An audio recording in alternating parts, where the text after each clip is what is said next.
aad baan idin salaamaya 114 iyo dadkeena daawan doona insha Allah waxa Liban Cabdiqaadir Jaamac Xaamud oo kamid ah golaha wakiilada kana mid ah gudida ilaalinta hantida qaranka ahna gudoomiye ku-xigeenka gudida ilaalinta hantida qaranka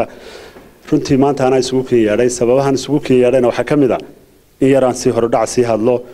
waxaan hadalka heesta ugu daray may horeyn jirine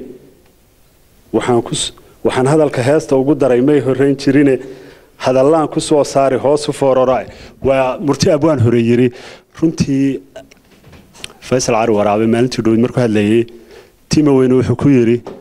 wiilka baran jooga Hargeysa iguma xukumi karo Timo Weyne markaa sharciyad buu ka hadlayay dalkan waxaan u haystaa anigu sidaan u haysto in dalka Soomaaliland oo dhan ka wada dhaxeeyo nin walba xuquuq iyo uu leeyahay xaq qof walbina isagoo xor oo xalaal ah u dhashay wuxuu doonana uu xaq u leeyahay wuxuu diidana uu xaq u leeyahay qofna inaanu la haysta ahayn inaynu wax isku darsanay aynaan isqabsan wax wadaagnay wax wada yeelanay dimuqraadiyad sameynay laakiin haddii Hargeysa la igu hanjabo aniga oo Faysal Cali Waraabe yiraahdo wiilka baran jooga Hargeysa waxba iguma oranayo Faysal Cali Waraabe 24 goor buu hadlay 24 goor baa daarood buu haystay daaroodku markuu xukuumadda haystayna rufyaan buu ahaa hoos buu hadli jiray hadda sidan uu hadlayo ma hadli jirin waa la garanayaa isagoo codaa la keeni doona website baan leeyahay anigu hadda oo aan bilaabay oo la yiraahdo maanta tala keen xaflad baan loo qaban doonaa waana ka soo qayb gali doontaan runtii aad baan uga xumahay horta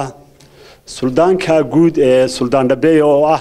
Suldaan qaali oo ah suldaaniinta Soomaaliland waa naga qaban waayay laakiin ballan waxaan ku qaaday inaanu iska qaban doono burka yar ee uu saa yiraahdan intaan ka qaado inaan ku garaac doono inta markaan ka tago golaha wakiilada aan ugu yimaado golaha wakiiladu waa gole sharci dejin waa gole la soo doortay waa gole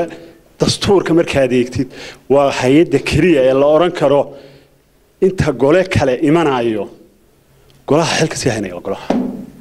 waqti kasta ha dhacdo waa hay'adda kaliya ee dastuurka wuxuu sheegayo that's why taas markaan ka yimaado goortidu sharci bay sameysay maalintii dhaweyd goortiduna sharci bay ku fadhidaa dalkana sharci baa lagu maamulaa sharciga hadii laga tagana waxba ay haamayno waxaan ognahay rag mas'uuliyiin oo dalka qarankan wax badan u soo qabtay oo xilal badan oo qaali ah soo qabtay oo la og yahay oo halka fadhiya maanta waxa dafray waa dastuurka hadii maanta farqada laga tago oo halka sida Faysal Cali Waraabe doonayo dalka la burburiyo Xasan madaxweynaha Soomaaliya inta goor uu la hadlay waa la og yahay isagoo practical goobtu kula hadlay iyadoo qoraal website-kan ku keeni doona insha Allah waayo afkiisi buu haysan waayay waanu ixtiraamnay waanu xishoonay waa naga xishoon waayay annana ma xishoonayno hadduu ku faano Hargeysa oo yiraahdo Hargeysa aan leeyahay oo beesha dhaxaan ahay oo Hargeysa ku faano anna laas qoray baan leeyahay anoo hoos waliba sii dhaadhacay oo hartinimo markaan ka bilaabo burco aan saa u socdo aan buuhood la tago oo aan buuhood la ka laabo aan la saano tago aan saa u soo maro intaas dhixooda soo maro haddana aan cergaaba imaado saddexda degmo ugu waaweyn aniga ale moogta haddaan hoos u soo hadlo laakiin kor baan u hadlayaayo haddaan jahada u jeesto tolkay baa jooga waxa kasta aan u jeedo haddaan bari guntii tago booso haddaan tago meel walba lagu soo dhaweynayaa waxaan ixtiraamayaa waan ku dadaalayaa wixii Soomaaliland ku heshiisay inkastoo beesha dhexe ka baxday oo qodobadii la saxeexday ee aynu dastuurka ku qoran inaan dastuurka wali ku qoran laakiin gentleman agreement-igi ay ka baxeen haddana up to now waanu ixtiraamayna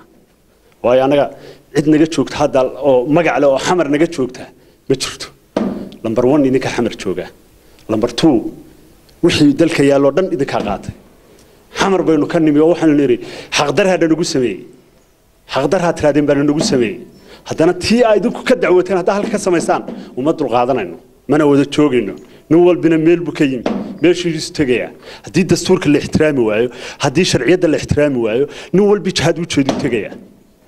anna daaroodnimaan sheeganaya marka waligay kelmadda ma soo qaadin mana oran sababtaan u soo qaadanayna Cali Waraabe ka mas'uula waayo afal lagaada joogta oo aan geedna looga soo gabo maalo la yimaado ta golaha iyaga markaan u yimaado golaha wakiilada sharciyad bay ku yimaadeen shirgudoonka hadda halka fadhiya xaraan buu ku joogaa xaraan baana lagu siiyay kursiga ina riyaale maalintii kursiga la siinayay guriga madaxweyne ku-xigeenkaanu subaxii ka soo kacnay waanu ku soo quraacnay waxbaanu isku ogeyn kaabeyn baa la galay wallahi waa la soo weeraray markii aan la dooranayay markii dambe gurigayagii baan iibiyey markii xitaa xisbigan aan hadda ka mid ahay nin kale oo aanu ilmaadeernahay oo jaamici allay dulkeeno macallinkaygiiya kabacdina faamilkaygii baan kala saaray si kasta baan nagu kala saaray dhaqaalihii wixii laygu xukumay waan bixiyey $4,000 baa la yiri bixi ama 7,000 qaado afartii baan bixiyey alxamdulilah waan ku soo baxay waxa weeye anigu waxaan nabcahay aanan qaadan karayn in dalkii la yiraahdo qabyaalad lagu socdo completely codka waan haysanay ubaxaan haddana 10kii baa nala soo hadlay waxa la yiri warkii hore ka noqo ka raac abdwaraaba yiri geel oo man iyo geel cokan baan u garnoqo geela oo man baan waraabinayaa in riyaalo laq in riyaalo waa qaatay mudan axmed yuusuf yaasiin oo sharci yaqaan oo madaxweynihii hore oo la garanayo wuxuu garanayay sharciyada golahana uu ka shaqo uu joogi jiray inaan waxba u soconayn wuu taliyo waxa haddana la yiri mudanayaashadii markaan isku noqonay qaado go'aanka cira taas ku yimi meesha mana yimaadeen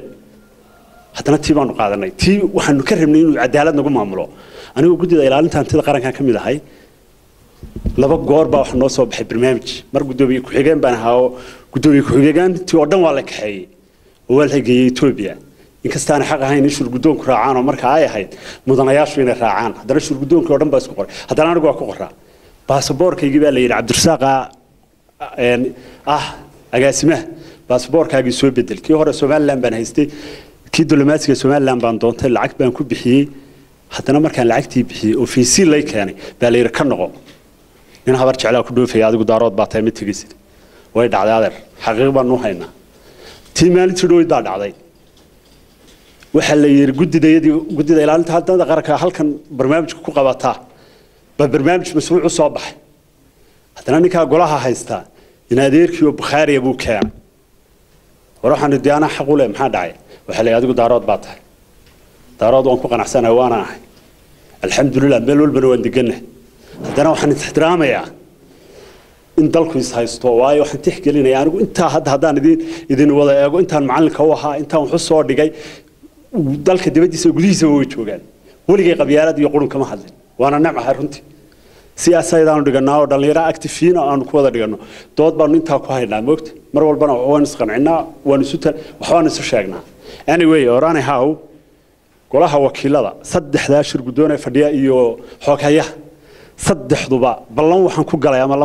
lama beenaye iyagoo bisaasa sidoodii oo waliba hoos eegaya inay halka ka baxaan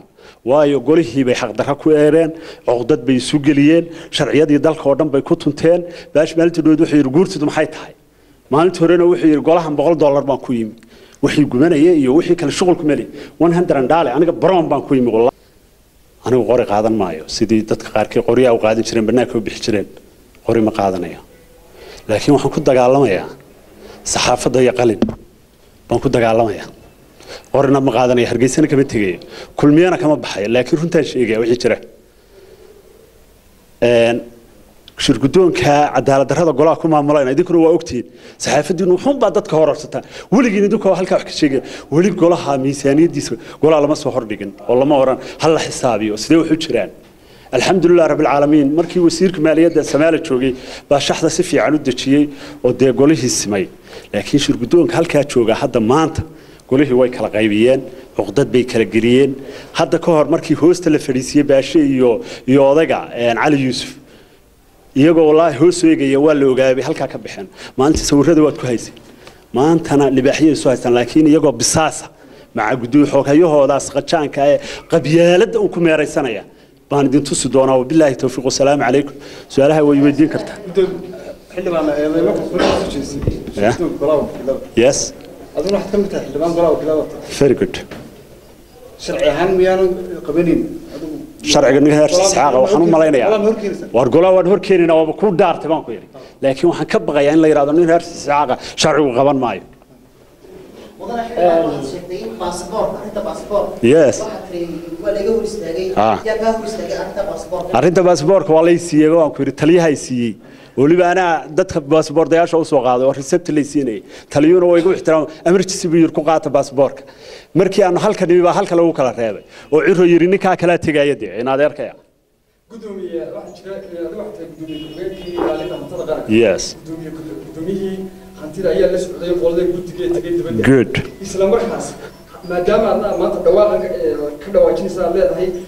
cadaaladdarrada lagu soo gudbiyay tolada awoodna leedahay arrinta guddigiina saameynta laga ku yeelanaysaa maadaama meesha inuu soo baxayo khilaaf xoogan oo labadii idinka gudbiyay horta aad baad u mahadsantahay thank you guddidu waa guddi gudoomiyaha de kaliya ee halkaa marmara maaha keligii iyo anigu guddi baanu nahay arrintana guddi baanu kaga tashanaynaa markaan tashanana waan hadlayaa waa mahadsantahay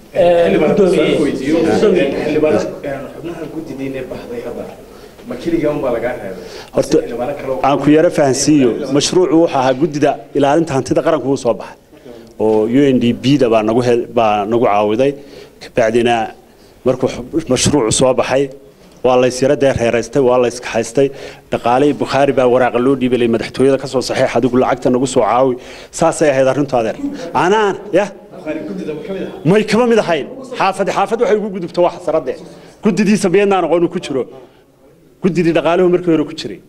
haddana waxa weeye guddida arrimaha bulshada ana guddidii ilaalinta hantida qaranka gudoomiye ku xigeenka baana ilaahay baan idinku dhaariyay xaq miya xeer miya guddi kale waxa sameynayna waa shir gudoog cid lama wadaagto gudoomiye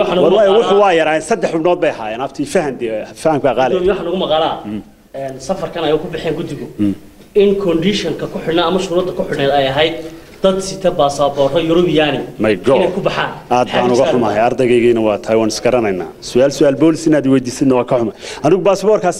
waxaan tagay safaaradda Itoobiya baasaboorka Somaliland baa sito nooci kale ah baasaboorka Somaliland saasa loo eegaya oo la qiimeynaya qoraal baa lagu qorayaa warqadda fiisana warqadaas lagu dhufan baasaboorka lagu sidaa adeer u faham wax thank you hore waxaad u sheegtay in mar hore laga joojiyay safar caynkan oo kala waana markii labaad maxaa lagu beegsanayaa baad malayn oo markii labaad keen aad baad u mahadsantahay waa su'aal meesh ku jirta runtii mar waxa lagu beegsanayaa kulmiya tahay oo kulmiya difaacaysa kulmiyana waan ku qanacsanahay waa ahay waana ahaan doonaa waa difaacaya siyaasaddiisa ilaa daqiiqada ugu dambaysa laakiin tan way reeraysan tahay oo reer ahaan baa lagu beegsanayaa laakiin reer ahaan waxba laga qaadi maayo